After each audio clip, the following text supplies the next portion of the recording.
All right. Hello, everyone.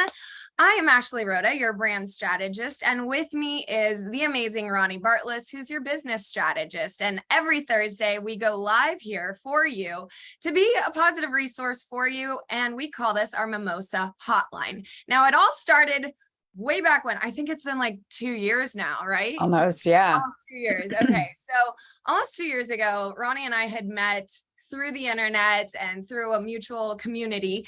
And we were talking in the midst of COVID, saying how lonely it was, saying how like there wasn't that opportunity to meet a friend for coffee and do that kind of friend therapy thing, where you chat about the week and ask those things that maybe you're stuck on or celebrate things that you've won. And so we started a Mimosa Hotline, and it kind of came from the fact that Ronii loves champagne and I will never say no. And so it was this like kind of joke but playfulness that we had, that we needed like a Mimosa Hotline, like a friend thing that we could call every week and check in on people. And so we started talking every Sunday. And then a few, I don't know, months back or so, we were like, it's interesting, the balance of how much we talk shop and friend, but these are the types of conversations others need to hear. It's kind of like if you could listen through the wall, what you would hear, in our opinion, the experts talking about. And one thing I really learned this past week, which we'll dive into in a second, and I hope this resonates and isn't offensive, but the lonely leaders, like those of us that are at the top doing our thing, working it out, we're the go-to for everyone. We position ourselves as the authorities. It's kind of lonely. It's a unique detail that I find in all of my clients. And, when I say it to them, they're like, yeah, it's not offensive. It's like, yeah, it is lonely out here, trailblazers, thought leaders, innovators. We pave a different path, if you will. And I think if more of us just kind of were like, hey, are you over here? We might be able to even find community in that space. So we're just going to dive in and do our thing. If those of you are able to join us live, please say hello in the comments. Those of you joining us on the replay, say hello, hello. I actually think I may have someone live. So I'm going to mute myself really fast just so I can turn one thing on and then back, but take it over here. Yeah. Well, I was going to say, we've called this Mimosa Hotline for almost 2 years. I don't know that we've ever had a mimosa. No. Problem. I would also like to put into the universe a champagne sponsor who would like to sponsor this, that we do tastings for you and spotlight you. Yes. I would happily be an alcoholic what do you call that, sponsor, alcohol sponsor, or alcohol sponsor. I would 100% be on board with that. I would do that for free. Just send it to me. Yeah. No, yeah. Is there a job for that? Like, where can I apply for that job? No, there is. I mean, how do you say that?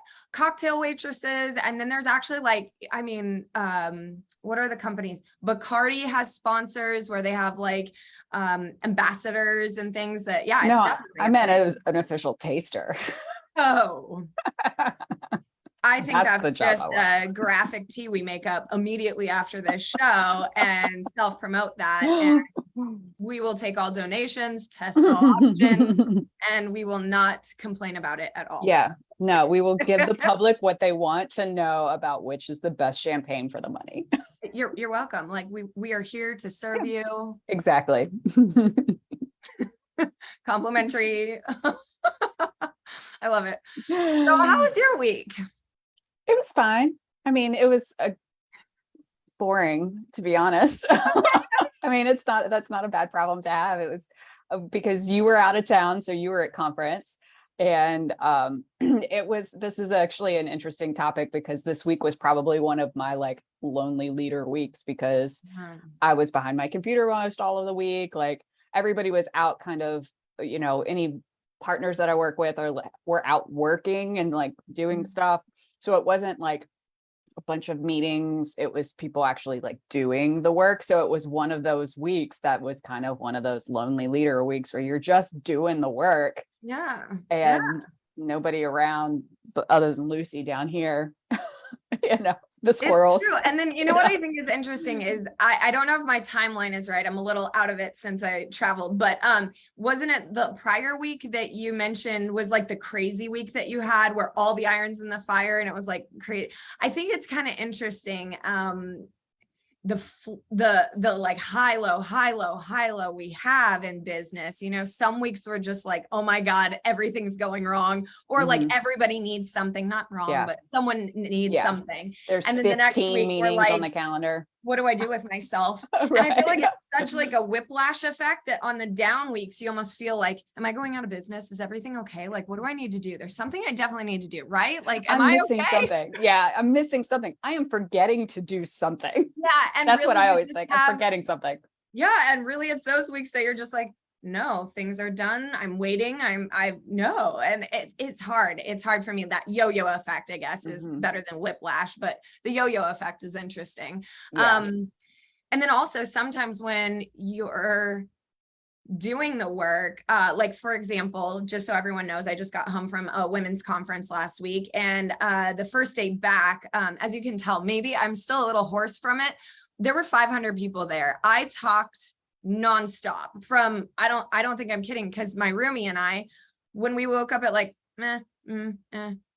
8, 7, 8, whatever, we didn't go to bed until like midnight, let alone the last night we were up till 3 a.m. talking to a new connection that we had, nonstop talking. So, my voice is a little interesting, hopefully still true for you. But I went to a networking thing and I'm like, I just screamed at people for 2 hours, and I came home and Alan was like, what's wrong with you? Are you sick? And I'm like, no, I've just been screaming at people all evening. Like I've just been telling, the room's don't loud. talk this much post COVID. So now that we like are in normal situations, our little voices are like, excuse me. But coming home the first day, I just needed an energy day. I fully admit I'm an ambivert, which means I am definitely extroverted, but the way I recharge is by myself and in little dark places, like a little polar bear. I don't know, something that hibernates. That's me. So I just needed an energy day. Then the second day, truth be told, I still didn't have a voice. So it wasn't like I could make calls and things. And I felt so behind, like I wasn't doing enough. And I should be doing more and get all the calls and follow up with all the leads and do all of this. But I also had this awareness that day of, let the magic sit and simmer, kind of like a, hey there, welcome, kind of like a cup of tea. I know this sounds really weird, but I had this epiphany while I was making my tea this morning. Just like tea, when you pour in the water, you got to let it sit and brew, and then you can drink it and enjoy it. And I was thinking all of those connections, all of those conversations needed to sit and brew in the minds of the people that I had done that with. And then come Wednesday, I'm thinking, oh my God, I'm so glad I waited, because if you were the eager beaver on Monday, like how obnoxious and annoying would that be? So no one wanted to hear from me as much as I wasn't ready. So then sending out the messages, I feel like I got really great responses. People were talking to me and like excited and all the things. And it was just one of those, again, maybe not lonely leaders, observant leaders, maybe, of just, we are working when we're thinking. We're working when we're driving, just thinking, we're working when we're pausing and letting the magic kind of take place into the actions that we've taken, Yeah. When you're an entrepreneur, it's like a thinking job, right? Like, I mean, it's so true. That was so good. it's a thinking job. And I mean, there's so many days, like, yeah, sure, we do meetings and we have to talk all the time, like all of those things. But even in between all of that, we're thinking, like, we're in job. Like, it's not like we make a physical thing. I mean, some people do, but even if you do make a physical thing, you've got to be thinking about it and how you're going to sell it, like all of those things that go with a business. And so it's like the ongoing, like, argument every evening in our house where I'm like, what do you want for dinner? And he's like, I don't care. And I'm like, I don't either. I have made so many decisions today. This is one I just don't care to make. I need you to tell me what to do.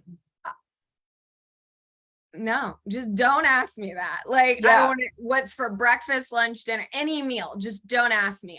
That is actually like a pet peeve I've started realizing. However, can I just say, and Ronnie, you may totally out me on this. I don't cook, I chop. Okay. This is like my way of life. I don't cook, I chop.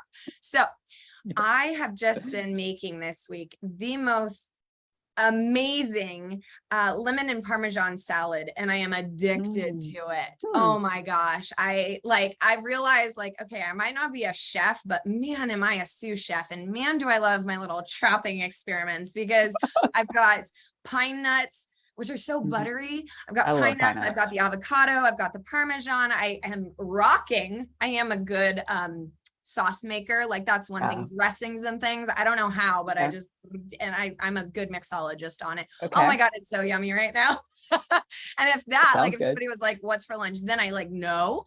But Pinterest actually dedicates my weekly meals. Like, I go onto Pinterest and I look for recipes, and I'm just like, I could eat that all week long. Sure. Yeah. But oh my gosh, we might need that recipe in the show notes.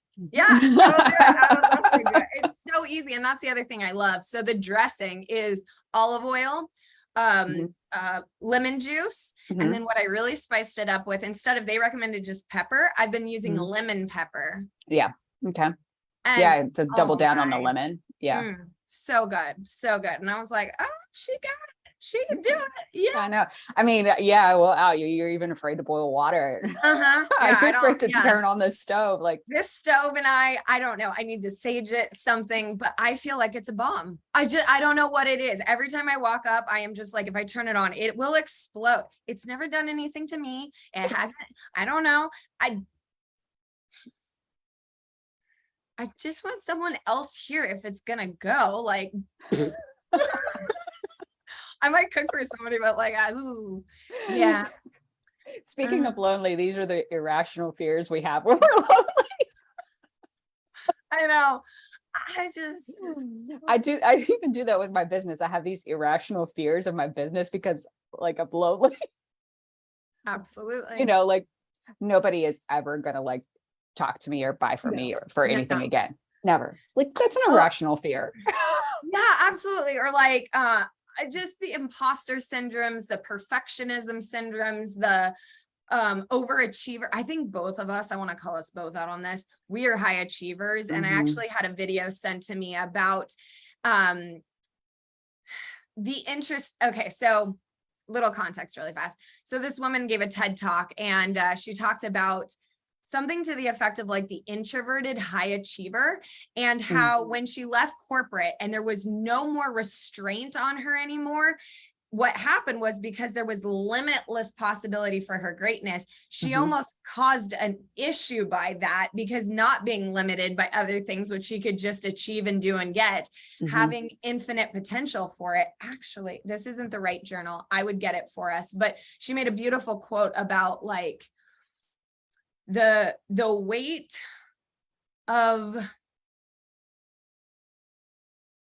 possibility as a high achiever, that our greatness keeps growing and keeps being defined. So how do we truly define success, and how do we truly know we're on the right track?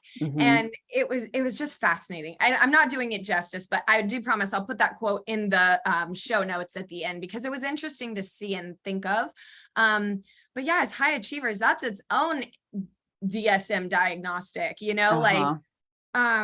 what, and let's just say that, what is enough? Yeah. Well, and I mean, and how do you, really, what is success? And perfectionism, there is no such thing. These are all concepts made in our own heads. And, I got distracted by the cat. I know. I knew it was going to happen. I was like, what?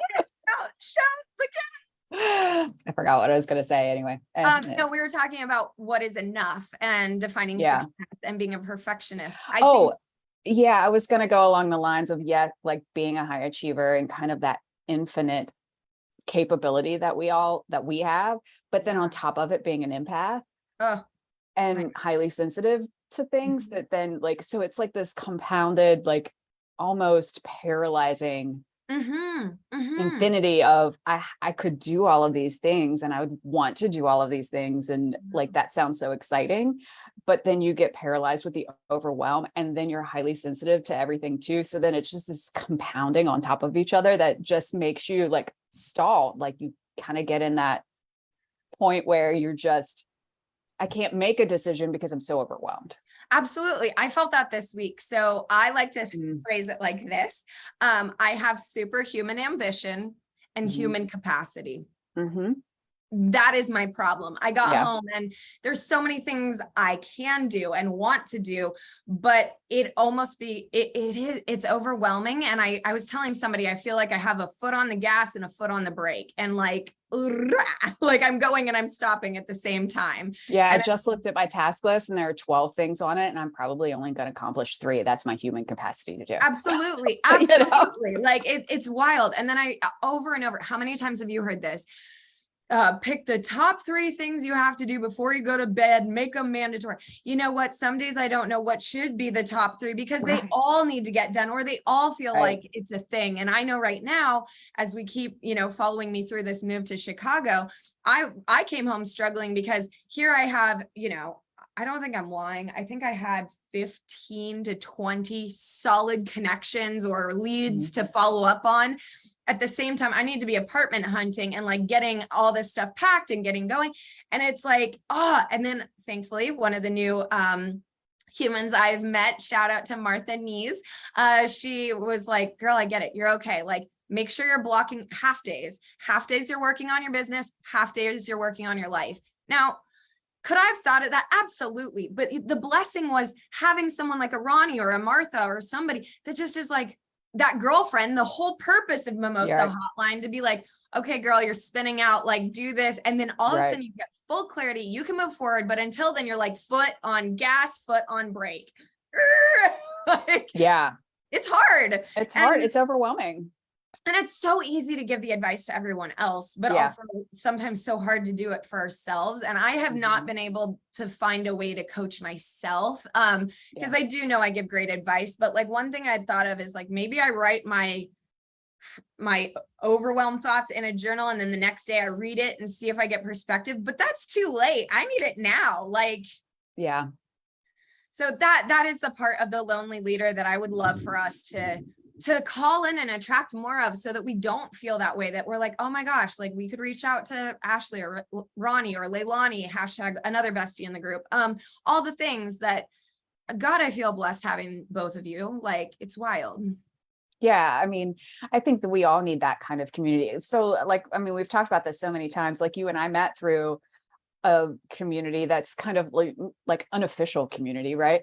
But which I think are very important to be a part of those because that's how you meet new people. Absolutely. But I feel like for me, and I'll speak for myself in this, my community of like very close friends that kind of know me as a business person, but then also kind of know me outside of that as well, are more important to me than anything else.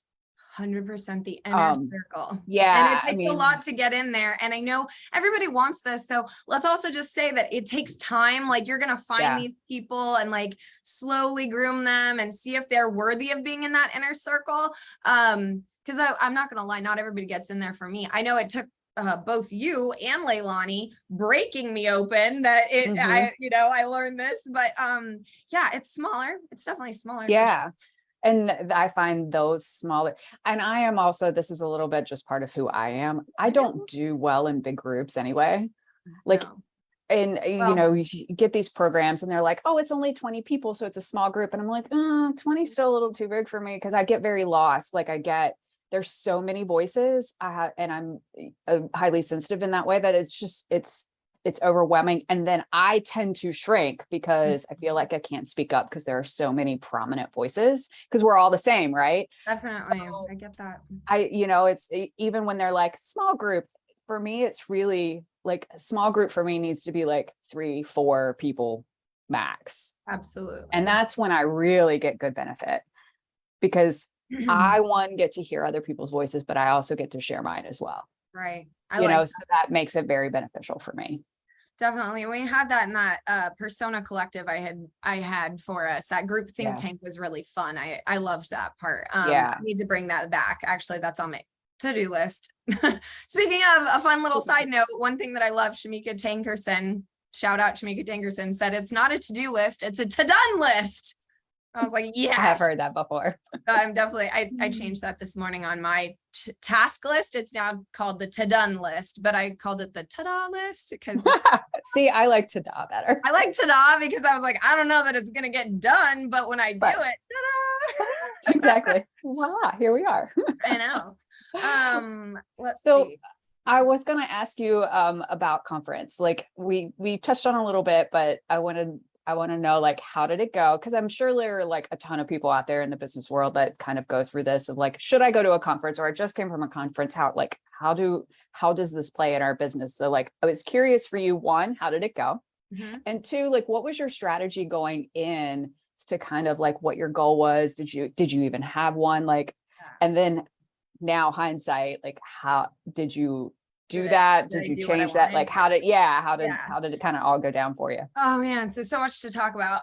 Okay. So context. I went to the eWomen Network conference that is held annually. It is my 7th year of attending. I'll give you my background with the company in a moment, but it's held in Dallas, Texas every year in the middle of August. Hot. But inside, this is kind of funny. We all take jackets. The AC is so cold. This year, they had actually the fire crew came, very sexy, because the entire building was like evacuated because of the AC. The thermostat got disconnected, so they couldn't read how cold it was. If I tell you how cold it was, Chicago has nothing on me because it was so cold. We were freezing our little booties off, and it was very interesting. But let's get back to the beginning. Okay.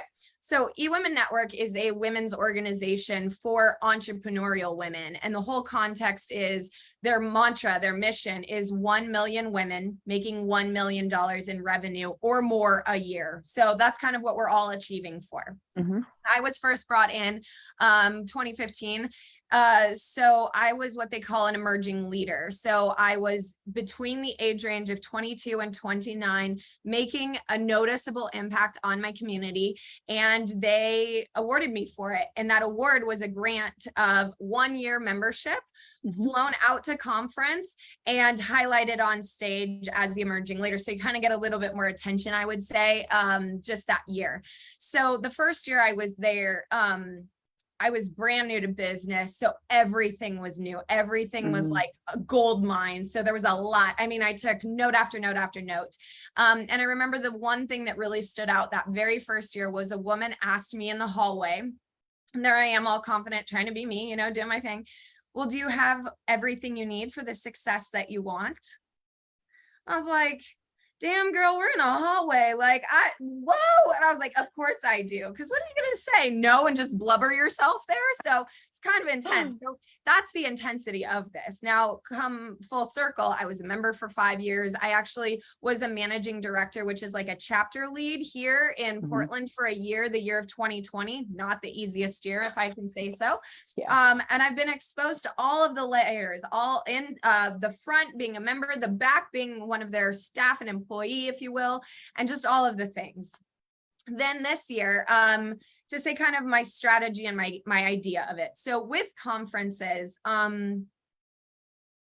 it's a lot. Like I just want to say it's a lot of everything. So there's a lot of peopling, there's a lot of connections, there's a lot of anticipation, there's a lot of hopes, there's just a lot, right?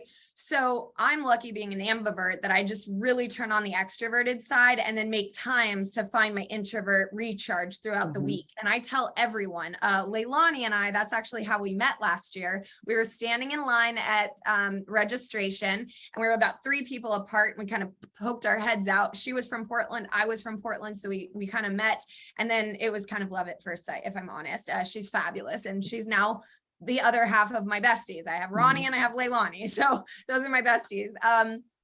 But I told her to pace yourself. These women do like to drink. They're away from home. They're having fun. So liquor is always flowing. And I'm talking from like Grey Goose bottles to just wine at the happy hour. Like it's everywhere. Right. So pace yourself. Number 2 is make sure you get sleep, because even though you're talking to everybody, like you've got 6 days you're on like business on, which we all know what that is. So it's exhausting.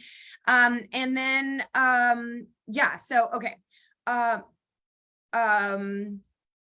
Conference. So one of the strategies I like to talk about, and then I'll tell you my goals and what I got out of it, is with Leilani. I'm going to use her because this is one of her favorite stories to tell, and also one that I like to share. Leilani, the very first night we were there at conference. So this is pre-conference. It's a 5-day thing. 3 days are conference, pre-conference, and travel home day. I didn't know her very well, but she kind of like, kind of was attracted to me and wanted to meaning like friends, guys. By the way, I've got to clear the air, because the other day I said my girlfriend was meeting me at an event and everyone thought I was gay, which I super support LGBTQ, but I am still straight. So if I say I love somebody, I mean, like, I just love them, not like a thing. Anyways, I don't need a full online romance going on with Leilani. We were just friends. Anyways, okay. So she kind of was loving on me and it was fun. So we were hanging out, and she comes over and she's like, oh my God, I've given out so many business cards today. And I was like, oh, that's so great.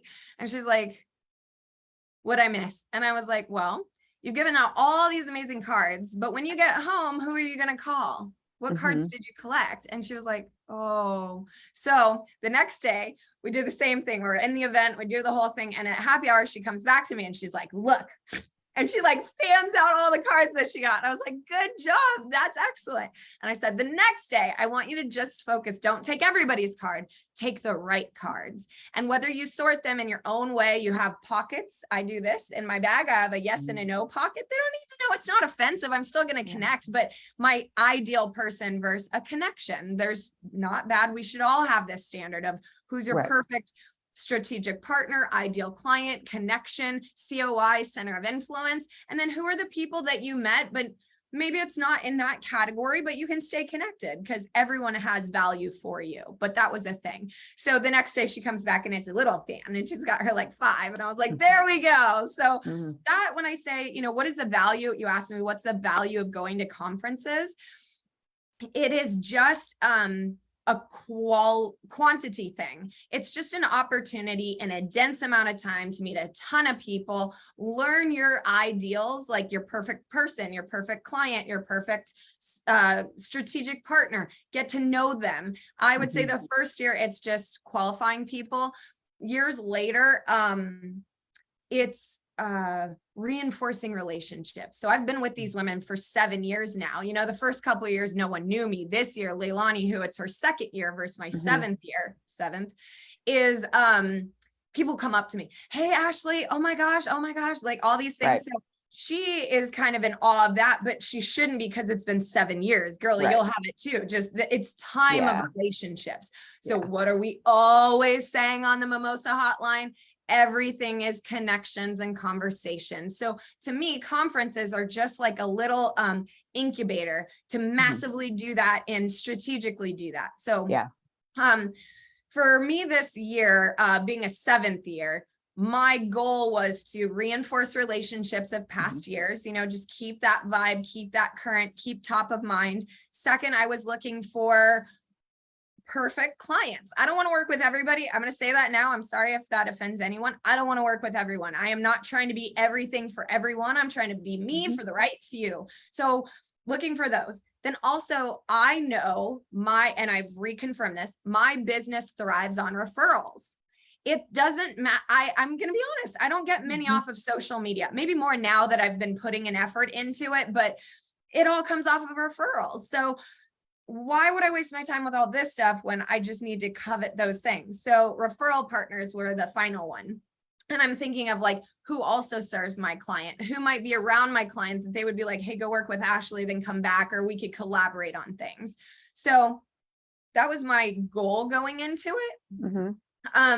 Coming out, I would say I did just that. I definitely am very humbled in saying this, but I definitely had everyone knowing my name, everyone, hey, Ashley, how are you? I haven't seen you. How's the last year been? Getting hugs, getting pictures, doing all the fun stuff. I was very excited to say, I'm going to say this because I think she'll love it. if I say it this way, we had a very challenging project through 2020. And while we did incredible work, we did the kind of this relationship, you know, where it goes and parts ways and comes back, and we reconnected. And while I thought I wasn't really sure what the relationship would be like, she and I both still love each other. We cannot wait to work together again. She was very kind and running around bringing me referrals. So here on this one, where I was looking for clients, imagine a client being a referral partner. Boom. Like that was like a double whammy for me. Also, the last night, Leilani and I all stayed up till like 3 a.m. telling our lonely leader stories. And it was the most, I don't have words for it. Validating, heart opening, truth. Like I really saw her in a whole different way. And I saw things in me in her, and she saw things in me, and like, just, oh, wow. Like this is my tribe. Like, okay. Like just phenomenal connection. Yeah. Then on referral sides, I met a project manager, I met a website developer, and I also met another OBM, online business manager, that all said, hey, we should talk and be strategic partners or referral partners. And absolutely, let's set up Zooms when we get back. Sure. One that I was so excited about, I actually booked a Zoom call that moment. I was like, hey, we're both going to be really busy. When you get home, I might forget, you might forget. Let's just book it now. And it's on the 6th, I believe. We have it scheduled next week. So done. So my goal going in was that, and that's what I got out. I will say, just to conclude this long-winded answer for you, the difference of me this year was discernment and frequency. What do I mean that? Discernment, knowing who is an ideal connection, referral partner or client for me. In the past, I've still been defining that. Now I know. Frequency. With no offense to anyone, I just say it this way. I have realized my high vibe, you know, like my gratitude, my wealth, my success, my things. And I feel like if I'm at this level, there's definitely mentors, gurus higher than me, but there's also this lower than me portion of lack and scarcity and fear and unknown. And it was interesting. It kept kind of coming up to me at different points. And I just kind of put up my own little shield. I was like, I'm not here for that. I am not going to kind of come down to this.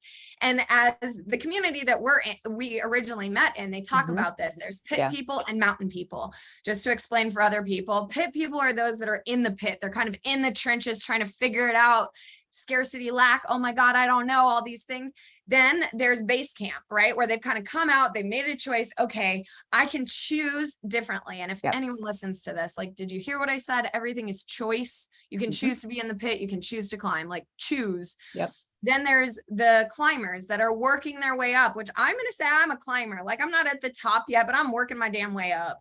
And then there's those that are at the top and they just kind of attract and guide and lead. And those are the mentors and the gurus of the world, not the Tony Robbins, but like for example, Martha Neese, who I mentioned, 34 years in business, I believe early 70s, wealth of knowledge, experience, and expertise. I didn't necessarily talk to all the speakers, but I talked to her because she has the knowledge I need to know. I mean, duh.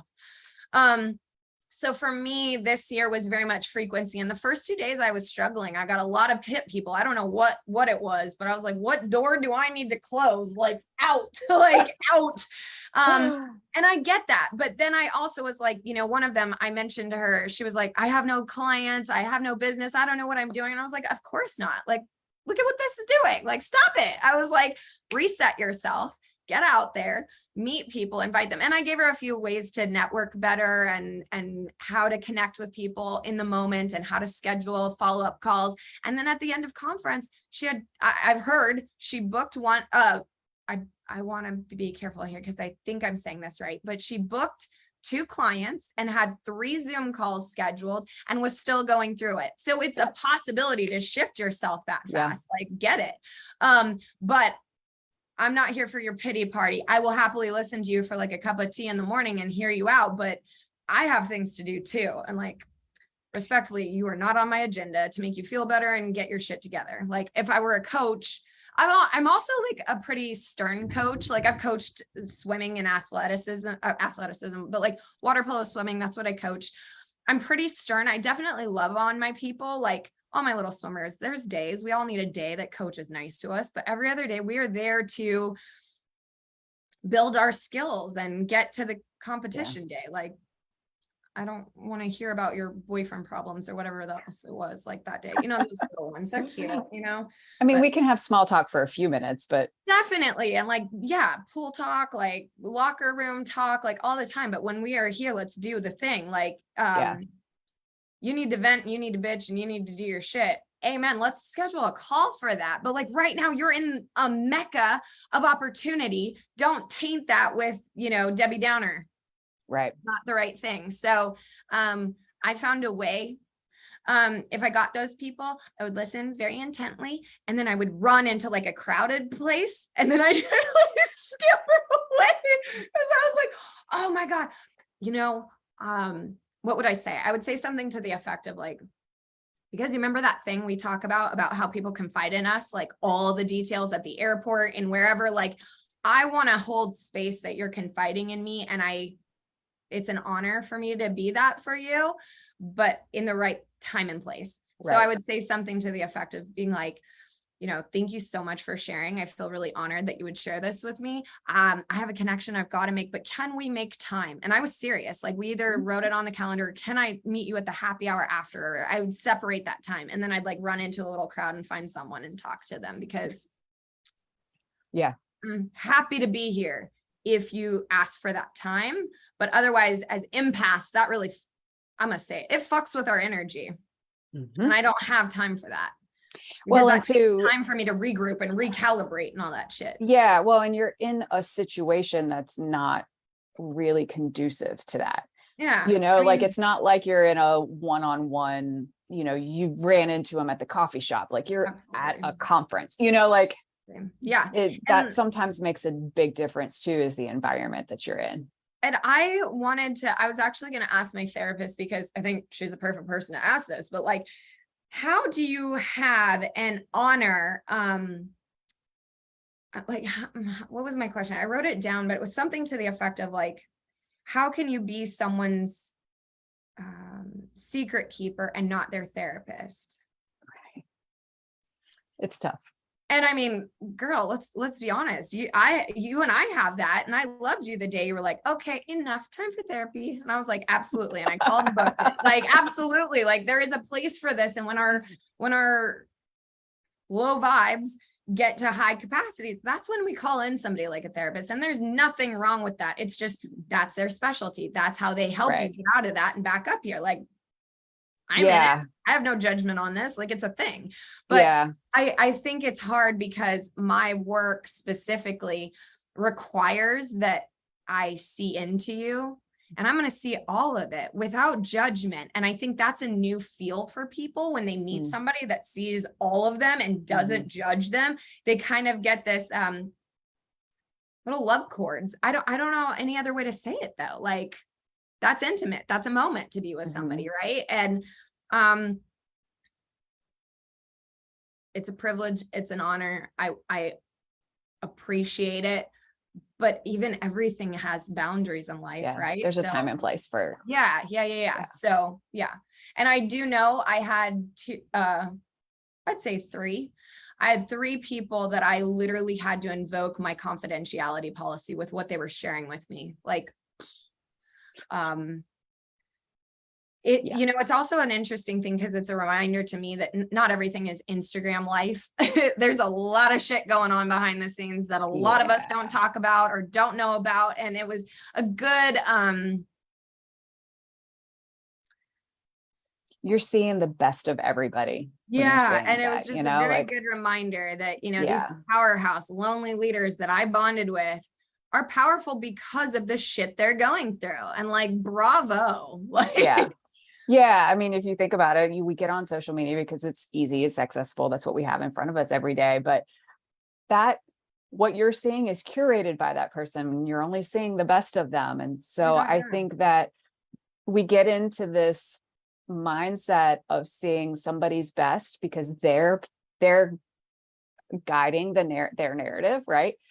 And then we get into judgment on our own selves of comparing, kind of, you talking about Leilani and her being in all of your 7 years and her only being 2. She is comparing her chapter 1 to your chapter 20. So 100%.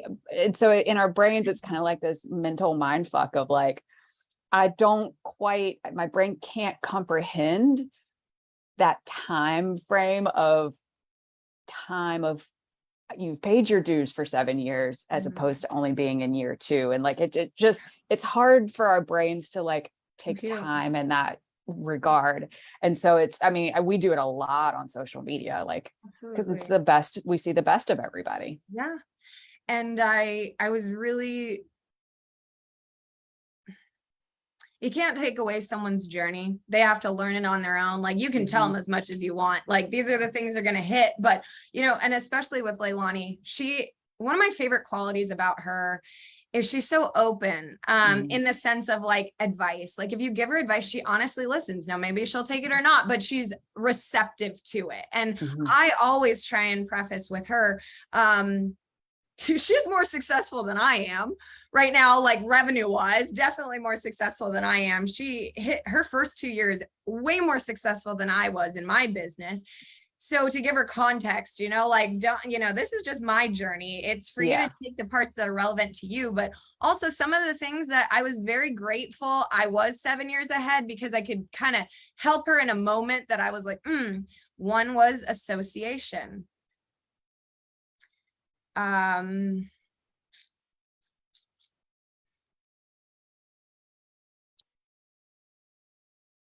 One of the qualities I absolutely love about Leilani is she loves everybody from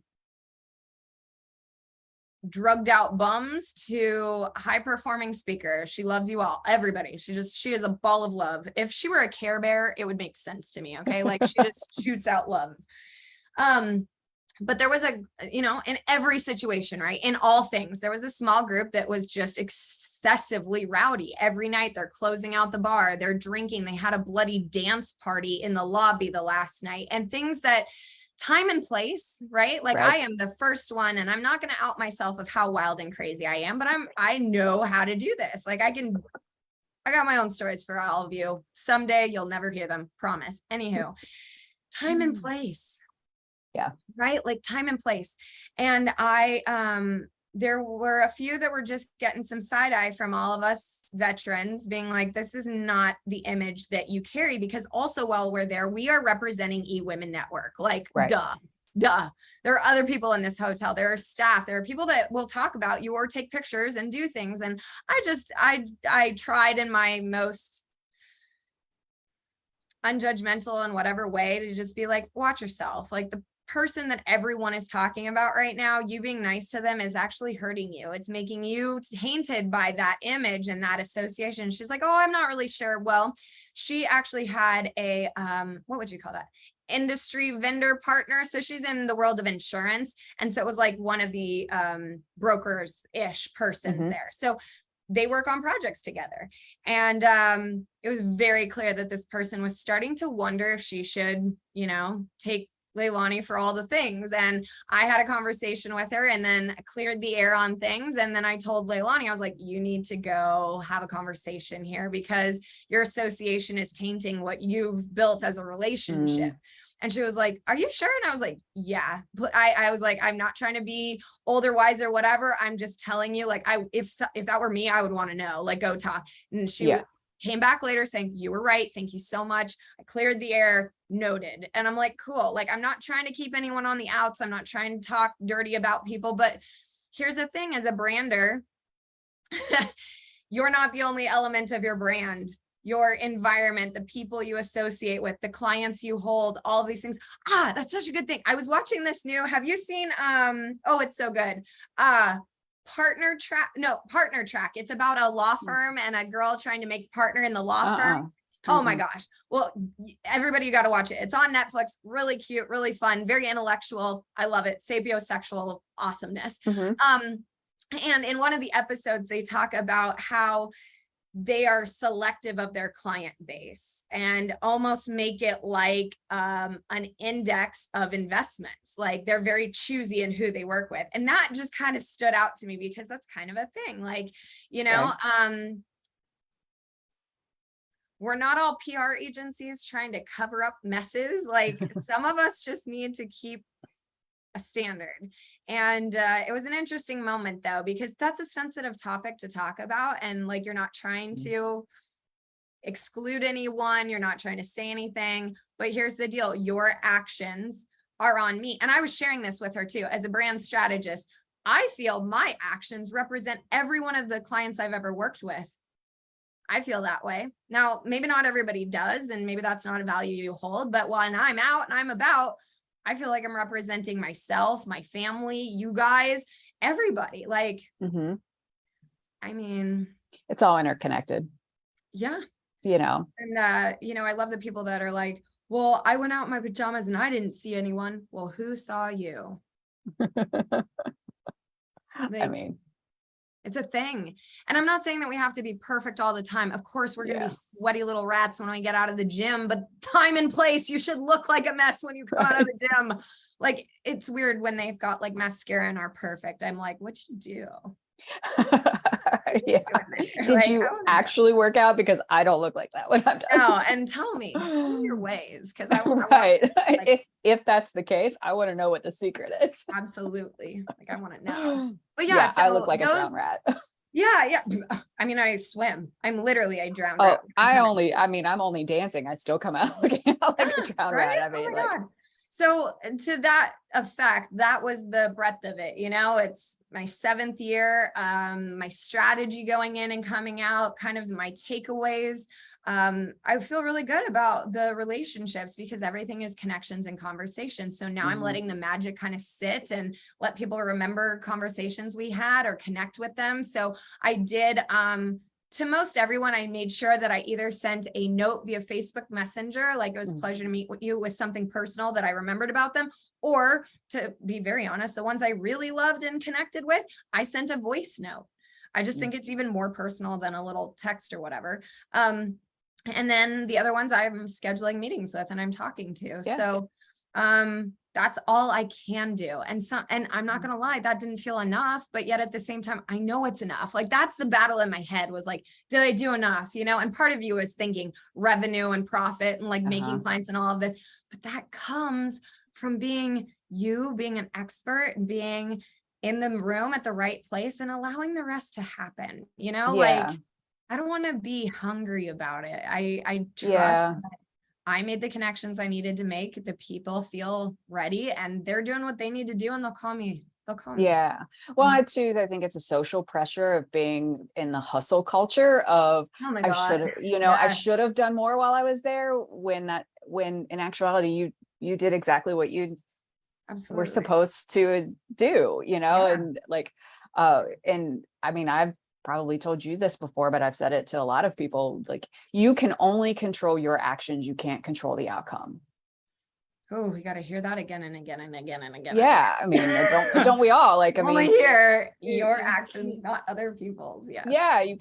I can't control somebody saying yes to me for a project and landing a sale. Like all I can control is my actions going into it. I can't control what they're going to say. You know, and it's the same concept. You can only control what you go in to accomplish, not the outcome. Yeah. And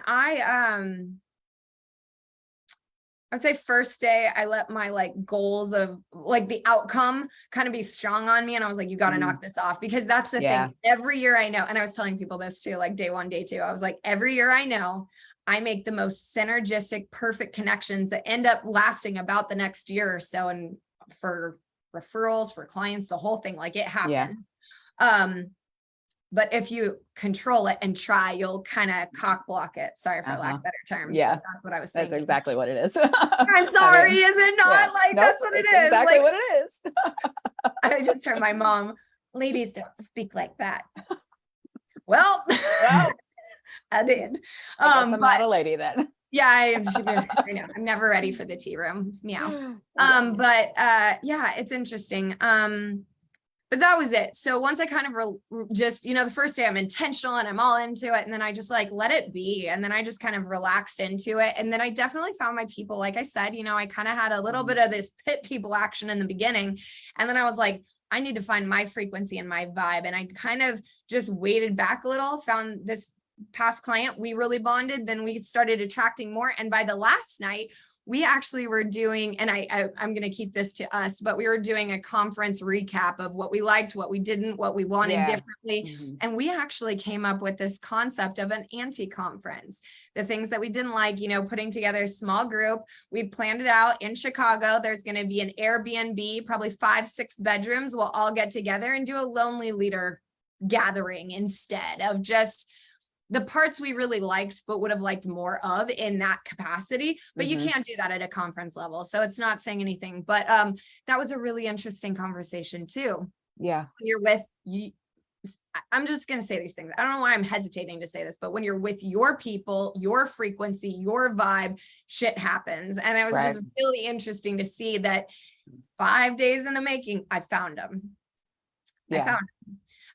And that's because I was discerning. I wasn't trying to be for everybody. I was definitely the whole conversation the whole time. Here was my number one takeaway from this conference. And I'm feeling pretty good about it. I am not judgmental. I'm instinctual. I listen to my gut. It's nothing personal. I just am a freak when it comes to reading people. I can profile somebody so fast. It's experience. I'm not judgmental. It's just, I'm very intuitive and I know, and I can quickly be like, no, yes, no, yes. Again, it's just instinct. But when I first couple of days, I felt like a very judgmental person. Like, God, Ashley, who the hell are you? Like, you need to be nicer. And then it came through the stage and some other people, and I got that line. I believe it was Kim. It came partly from Kim Yancey, the husband of the husband and wife duo. And he said something to the effect of like, listen to your instincts.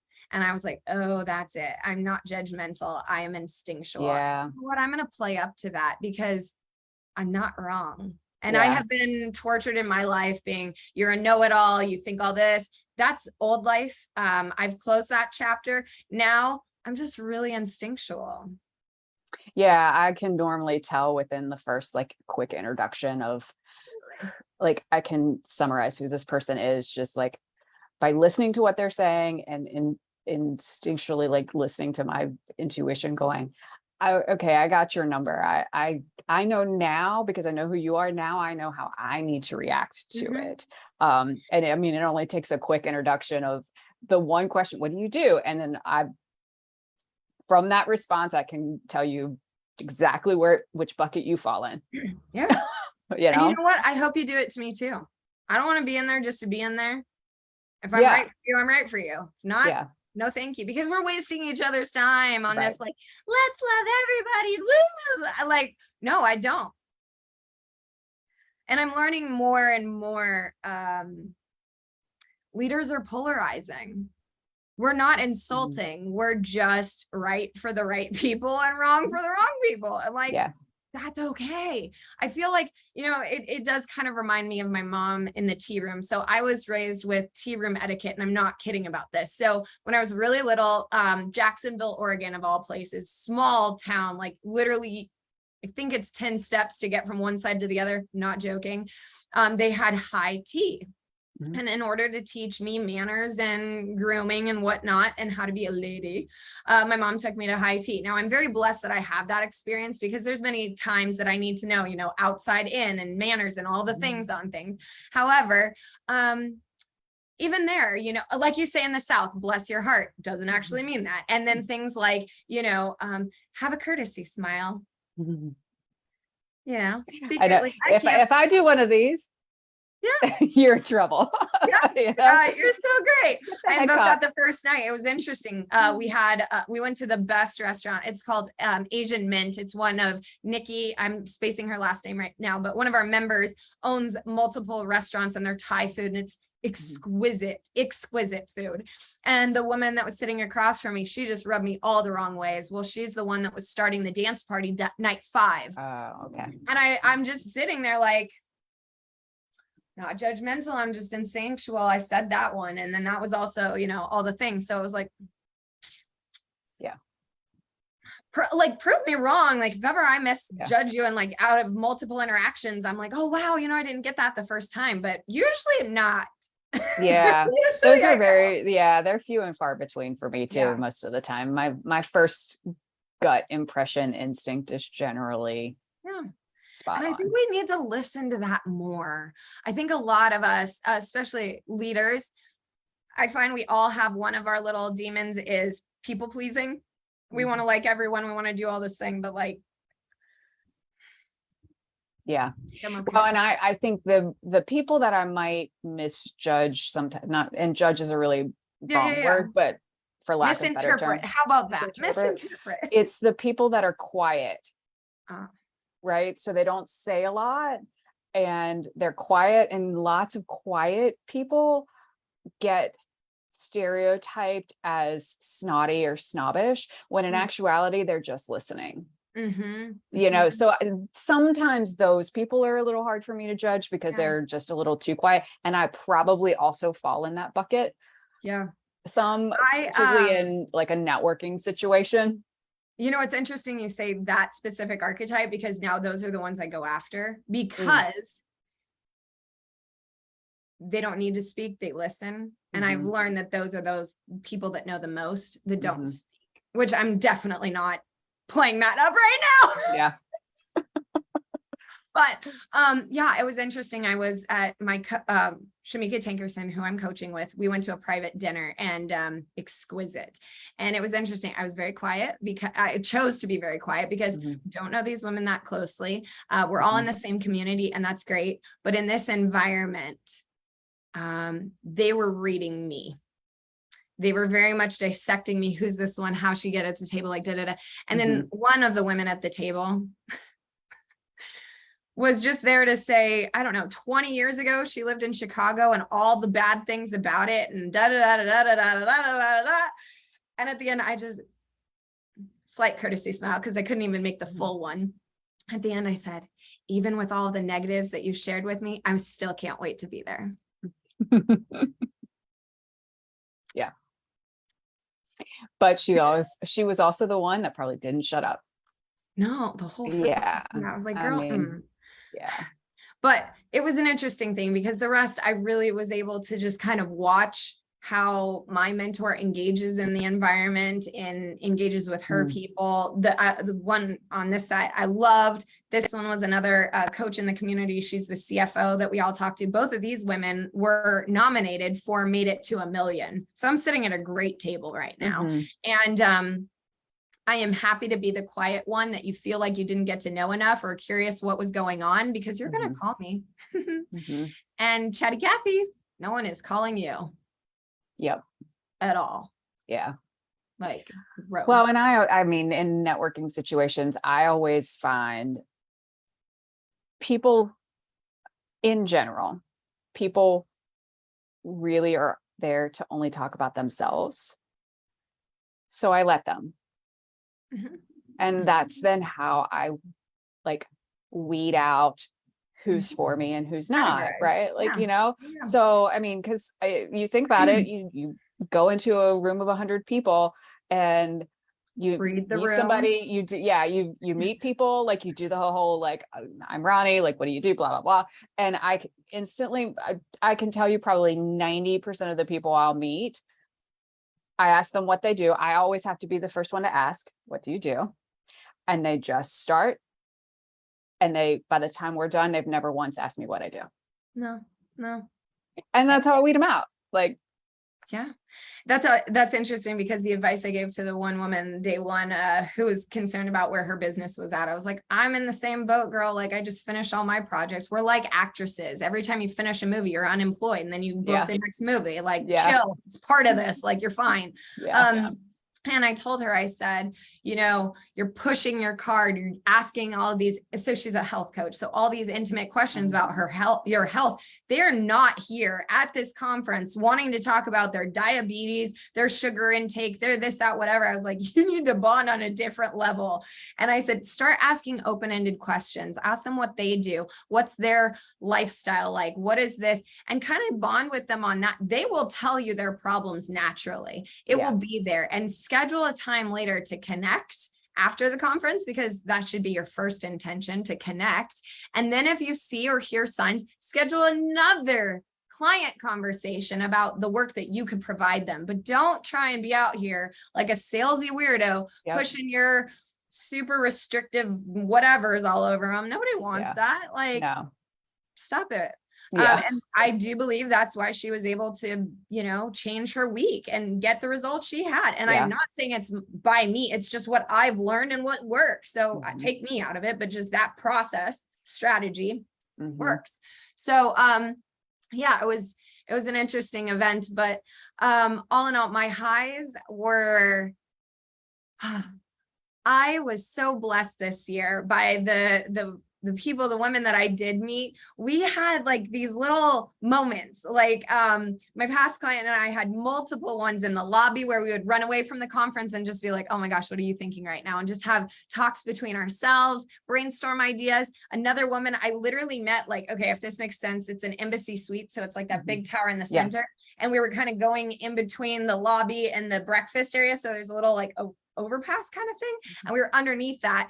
And we had the best conversation. We talked about everything. Everything. Anyways, all things, talking about all the things. And from personal to being women to being business owners, to her idea that she came into conference thinking she was crazy, and we all validated it's the best way. Go with that with your business. Then another one, we were in the afterglow in the bar area, and she's like, I have a bottle of wine in my room. We don't have to pay for that. You want to walk up and get a glass? I was like, absolutely. So when we walk up there, she and I have a heart to heart. She and I are both crying. It was amazing. We come back downstairs. We join the group. Like, all the little breakaways I had was it for me. Those are the little magic moments that no matter what you set as an intention going in, you can't really control or anticipate. They just happen. And that's what I took away this year. And then the best part was rooming with Leilani too. We got to do nightcaps. And how was your day? Who'd you meet? What'd you do? She closed, I am so proud of her, a year-long retainer client, renewed with her. She went out off property to meet them and have dinner with them. And then another big client she closed. None of that really happened with the conference. It was just her pre-work that she was able to set up while she was in town. I mean, bravo. Like, you can make it however you want. And then she was able to bond with that strategic partner she had during the event. She also met a lot of other potential leads and clients and things. And I remember last year she went saying she was a VA, and now she's owning that she's an OBM. So for people that don't know, a virtual assistant is kind of a tasker. They just do the tasks that you assign. And an OBM has almost controller operations capability. They set up systems. They're way more invested in businesses. And to see her kind of own her geniusness, that made me proud. I was like, get it, girl. That's exciting. But so yeah, it was worth it, and still getting my voice back. But again, like this, talking for an hour, I've been talking. So it's funny when I'm not on, I'm not saying anything. I really haven't spoken. The last 2 days, I pretty much self-diagnosed. I tested, I'm negative for COVID, but I self-diagnosed. I had laryngitis. I don't know. There's something about laryngitis that's really unique. Your vocal cords are dry. So it's not like having a dry throat, but it's just dry in your throat, if that makes sense. And I was like, oh, I have laryngitis. And the thing is, you don't talk, lots of hot liquids and whatever. And it was funny. Wake up in the morning, no voice, don't talk all day. I had a little bit of a voice, and I was like, okay, this is what I have. But I haven't said, I was even worried leaving the voice notes for people that it was like, hello. Well, when I talked to you earlier in the week and you were real raspy like that, this is partly just because it's my age, but I was always like, I'm the generation of Friends, like the sitcom. And Phoebe one time got sick, and she was a singer, and she had that like sexy raspy voice. And so then when she got better, she was like, oh my God, I want it back, because it was, so sexy. It was Definitely. it was a funny episode. And she's like sang her Stinky Cat song, which was hilarious. I mean, it was just a funny episode, but when I heard your voice, I was like, this reminds me of the Phoebe episode. I definitely feel more sultry when I have it. I'm like, like, listen to me. I don't think I have like a squeaky voice, but it definitely sounds different for sure. Yeah. And it's just a strain. That's, I don't know how to explain it, but just, it's a little harder. I get it. I get it too. I mean, I was only 2 hours at a networking event and came home that way. Oh my gosh. Yeah, it was real bad on we flew home Sunday. It was really bad. It was bad. I didn't have I have one of those voices. It's easy for me to lose it. Yeah. Just is. Yeah. But I'm just doing lots of tea in the halls, just the throat things. That's working for me. But when I knew it was laryngitis and nothing else, we had the most exquisite dinner. Violetta Croc, Leilani Filipinko, and myself all went out the last night, right before the dance party, to this beautiful sushi dinner downtown. And we ordered, oh my God, I ordered so much. I'm pretty embarrassed, but I think my tab was like $100. Like, sushi. It's a lot of sushi. So I had miso soup, the salad, sushi, fried rice, and then this drink of bliss. It was watermelon something. Oh my meow. Ooh, ooh, ooh, ooh, ooh. Bathe me in that. Anywho, when I got to the miso soup and I sipped it, my voice came back completely. And I was like, oh, that's interesting. So then that's when I was like, okay, I'm not worried. This is not COVID. But unfortunately, do be warned, people. I want to just end on this unfortunate note. I know of like probably now 7 people that came home positive with COVID. So it's still out there. This is not a plug for vaccines or anything. Just be careful with yourselves. When you've exposed, like, go do you. Like, I didn't wear a mask all week long. I own it. I did not. I am vaccinated, but I wore a mask on the plane there, even though it's not required. And I wore a mask halfway on the way back. Because just because you took a risk doesn't mean you have to expose everyone else around you. So be mindful. Yeah. Please. Yeah. There was a Zumba conference week before last, and all my Zumba instructors went to and came back, and then we didn't have classes for a week because everybody came back with COVID. Yeah. Our photographer went down. Tammy in our chapter went down. She's got it. Who cares? A bunch of them have it. And it's just interesting because, like, I hugged them. I was there with all of them. So I don't know what made me lucky, but it is what it is. Yeah. It is what it is. But no judgment. Yeah. I mean, you have it feel better. Yeah. Not fun. Yeah. No, it's definitely not fun. Nobody wants to be sick with anything. No. Like, I don't even want a sinus infection.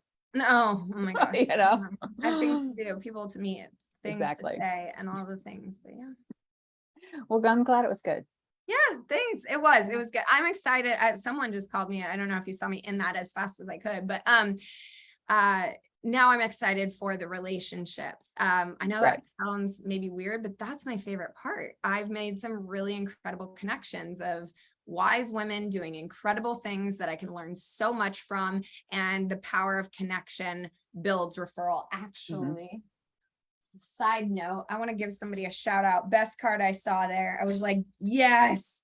Okay, who is this? I'm a sucker for good business cards. Kayla Vaughn Middleton, Medicare boss lady. Here is her card, everyone. My favorite part, though, right here on the back, it says, the referral of your friends and family is the greatest compliment you can give me. Thank you for your trust. Genius. Nice. I'm going to be adding something like that somewhere. I think I'm going to put it into my email footer. Signature. There's not a foot. Meow. I knew what you meant. Thank you. The email signature. I love that though. And what a polite way to just encourage it. I liked that. My dad used to use these. I hate the font, but don't judge. It just says I heart referrals, and they were little stickers, but I hate the font. Anyways, I will redesign something like that. But yeah, bravo. This would be the card that I would shout out. She is a Medicare, Medicare broker, licensed and independent agent, and just beautiful human. But that's who I would shout out. The other one that was really kind of fun to see was Violetta Croc. If everyone can see this, the lighting out there, it's a little bit interesting. But the reason I'm so proud of this was one of my clients that we worked together to see our work in tangibles. I was like, yes, it looks beautiful. But yeah, so many fun things. Lots of cards. So yeah. But I think business cards are like the most underrated marketing tool you can have. I know we're going over time, but can we talk about that for like 2 seconds? I love a good business card. It's got to feel good. And and like thickness matters. That's what she said. Only here, ladies and gentlemen, you are welcome. I said it. Thickness matters.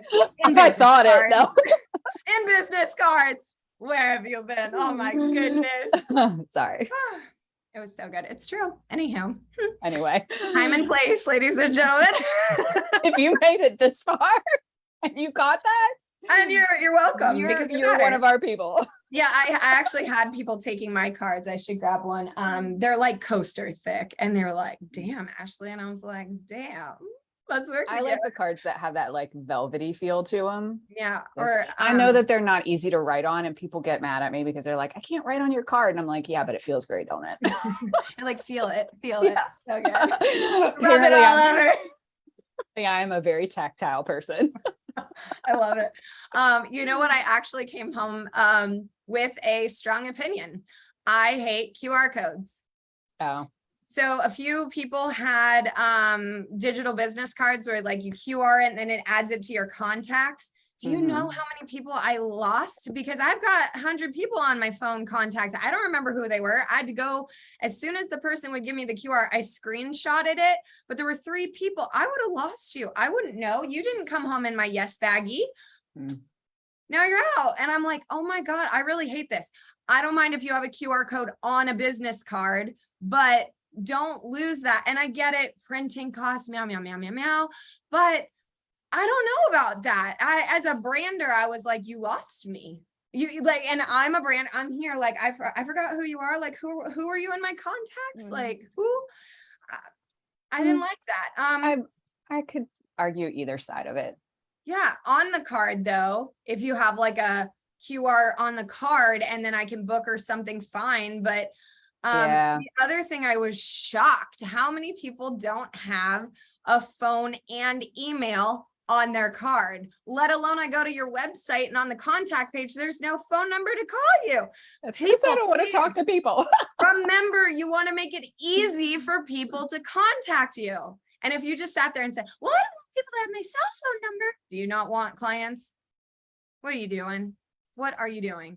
Oh my gosh. I went to like a couple websites and I go to the contact and all they have is the form to fill out on the site. Dude, I don't even want to book a Zoom connection call with you. Come on. So make it easy for people to contact you, make it easy for people to buy, make it easy for people to book with you. You know, I think you should have all 3. Have all of your contact information, have buy buttons, and have scheduling buttons. If you don't have that, what you doing?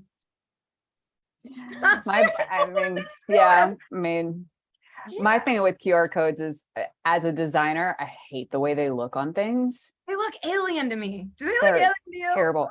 But as a marketer, I love them because now I can track the analytics on them. So I kind of am like, I pull it both ways because as a designer, I hate them. But as a marketing person, I like being able to get that data. Fine. Or no, it's terrible.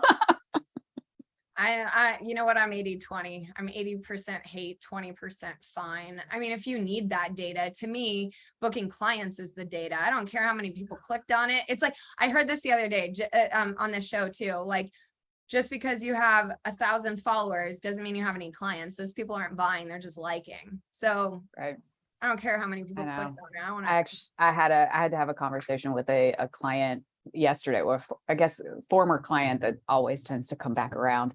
And they had left me to go to another marketing agency that built a WordPress site that in 5 years has never gotten finished. And now they're wanting to reactivate my site that I built for them on Squarespace, like a whole big thing. That's called a refugee, people. When you go and try and work with other people, we gotta fix it. Yep. So they're like calling me to fix it now. But we were talking about another like product line for them. She wants to design t-shirts and like have, physical apparel products, which is great. I mean, I think she's trying to scratch her creative itch in that. And she said to me, she's given me like the whole spiel about it. And she was like, well, what do you think? Do you think I should do it? And I'm like, I'm not here to tell you if you should do it or not. Like, that's not my job. What I'm going to tell you is you need to set realistic expectations as to what you can do. Then she gets into, well, I have 2 million followers on TikTok. And even if 1% of those convert, and I'm like, they're just followers. And I'll be surprised if 1% actually converts. Good luck. Try it. You're not going to know until you try. But back to they're just followers, not buyers. I'm like, yeah, you have 2 million people on TikTok. Great. Convert them. That's the hard part. I like knowing my followers. I think I have 600 or so people, but I know them. Like I pretty much know them. It was interesting from this conference. A lot of people, I got friend requests because of associations, like 6 people connected with or whatever, mutually connected with. I still go to your profile and I look at you and I'm like, do I want to know you? Yeah. Well, and I mean, thinking about that. So today's the 1st. So today is my monthly reporting day for the previous month. Oh, right. And so I look at all of these analytics, and social media is one of those things. And I have this one client that they're following grows very steadily every month. And they get into the headspace of, I only have 750 followers. And I'm like, correct. That doesn't seem like a big number, but your engagement rate is 25%, right? Yeah. So like, that's the important number, not the actual number of followers. Yeah. Like of those followers, 25% of them are engaged. On average, most people only get like 2% being actually engaged. So sure, we could increase the number of followers, which increases the engagement, but then you start to lose that percentage of engagement. Like now it's down to 20% instead of 25, like that's the number to look at. Absolutely. Is the engagement rate. Like what's the percentage of that? Like what's the conversion rate on that? You're better off getting 2% of 100 people than 2% of 1 million people. I'm mad at our world that they teach the opposite of list building and vanity metrics. Quality. It's so hard for me to say it backwards because I'm quality. Like I can't even, I'm like quantity, the quantity people, and there's a business for that in the $9.99 space, and good on you if that's the value you have. But I mean, in the case of this client that I talked with this week, for her, 2 million followers is a big deal because her real goal in life, she will not, this is where I get a little like, want to just choke her sometimes, is she won't admit to what she actually wants, right? She says, I want a business and I want to run a business and I want to be an entrepreneur. But when you really sit down and talk with her and you ask her, she just wants to be famous. Oof. And 2 million followers makes her famous. And now she's really hit her goal. So so then she complains about making money because that's not really what fulfills her. Like she wants to be famous. And I'm like, I just need you to admit that's what you want. Like you've achieved that goal then. Absolutely. It reminds me of in athletics, you got to love practice more than competition. Right. Because there's so much more practice. I mean, literally, how many months and months do we go to practice, 4-6 hours a day? And then we compete. My longest event, I was trying to get under 5 minutes. 5 minutes. So like that was the goal. 20 laps under 5 minutes. Like, do you understand? That is a blink when it comes to the months and months and months and months of swimming and practicing and weightlifting and eating right. And oh my God, steak and eggs for breakfast. Oh my meow. That was a lot. But I think people, and I get caught up in that too. I just want to do the work. I want to create the brands and do the work, but you know what? You get distracted by all of that. Of lead gen and connections and conversations and invoicing and sales and paperwork and follow-up and gift giving, and which by the way is also my favorite, but it's a part of it, right? There's all this other stuff. So I think So on that note, now that we're a half hour over almost. Not my fault. You're fun to talk to. It's your fault. This is what we do. I'm not great. You're great. I know. Yeah, show notes will recap everything. If anyone watched this to this point, like you should hop You are on one of our committed. complimentary Yes. calls because Like, we would like to just- love on you more. Yeah, if Dang. you've made it this far, just like let us know because we'll just have you on. Like Yeah, we don't even have to like hot seat spotlight you, like- whatever you want. We'll do like whatever you need in reason. Reason. Well, and even those can be bought. I know. Yeah. Yeah. But yeah, so hopefully to summarize all of this in a show recap, we will recap this for you in the post so that you can get to the points that you want to focus on. Remember that Ronnie and I both offer complimentary sessions where you can just hop on a call with us and ask in private, you know, what are those things, challenges, struggles I'm thinking of, what do you think of this? And we're here to help you. We also offer a hot seat, which I would like to rename because I think it might be keeping people out. They think that we're going to like burn them or something on the hot seat, but it's just 20 minutes for us to love into you and share our experience, our expertise, and our knowledge with you. To learn about what they do.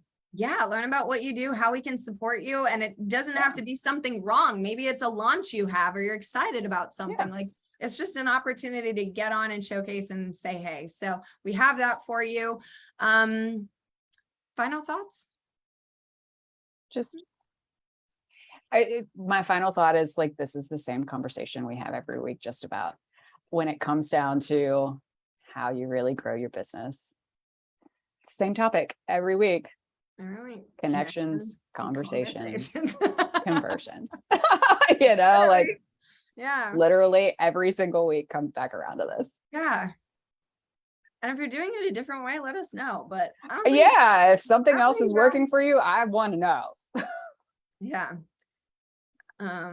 If you can convert 1% of your 2 million followers on TikTok to a client, I want to know how you did that. Yeah, I was excited. You'd be proud of me. I was looking at my conversions of things and my newsletter that I have on my website. It has a freebie attached, a little 3-part video, 70% open rate. Nice. Oh, that's pretty. That's really good. Yeah. And then my monthly newsletter that goes out is at 35%. That's good. Like this is nice because on average it's like 10-12%. So that's pretty. But yeah, so that was something else I wanted to spotlight and share, just that I have that going out monthly. If anyone's interested in getting a little love into your inbox. And if you want my free marketing calculator, just jump on the site and go grab it. Get it. All That's right. all there is to it. I think we'll end on that note. Yep. We will see you next Thursday, every Thursday, unless one of us is out of town or something comes up. We are here to support you. So brand strategy, business strategy, life strategy. We're here. Bye. Bye.